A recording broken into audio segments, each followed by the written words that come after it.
Salut à tous. Aujourd'hui, on parle de l'économie américaine et d'une question qui fâche. Est-ce qu'on est en train de foncer droit dans une bulle? D'abord, un événement concret, le shutdown. À partir de ce mercredi, à minuit, une partie de l'administration fédérale américaine va fermer. Tous les services dits non essentiels s'arrêtent et leurs employés partent en vacances forcées, sans salaire. Exemple, le bureau des statistiques, crucial pour suivre l'économie, va être à l'arrêt. Pourquoi? Parce que démocrates et républicains n'arrivent pas à se mettre d'accord sur le budget. Résultat, blocage et ce sont les citoyens qui trinquent. Et même si les forces de l'ordre et l'armée continuent de travailler, eux aussi le feront sans être payés. Depuis 1976, ça s'est déjà produit plus de 20 fois et paradoxalement, le S&P 500 a toujours montré en moyenne près de 17% de rendement après ces périodes. Deuxième point, sommes-nous dans une bulle? Pour y voir clair, on utilise le Buffett Indicator.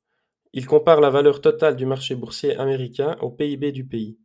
En dessous de 100%, c'est normal. Au-dessus de 200%, c'est la surchauffe. Et aujourd'hui, on est à 218%.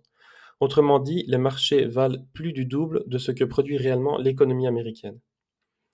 Et pendant ce temps-là, Warren Buffett, l'un des plus grands investisseurs de l'histoire, détient plus de 344 milliards de dollars en cash. En clair, lui préfère attendre plutôt que de courir après des marchés en pleine euphorie.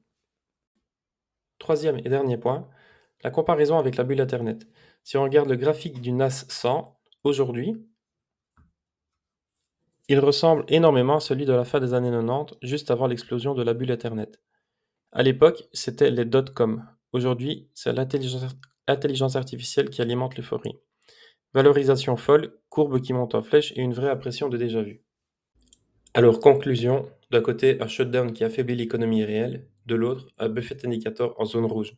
Et enfin, un marché qui ressemble de plus en plus à celui de l'an 2000. Est-ce qu'on est au bord d'un crash ou est-ce que l'IA marque le début d'une nouvelle ère? Une chose est sûre, dans ce contexte, la prudence reste une arme très puissante. Voilà, dites-moi en commentaire si vous pensez qu'on est dans une bulle prête à éclater ou si cette fois, les règles du jeu ont vraiment changé.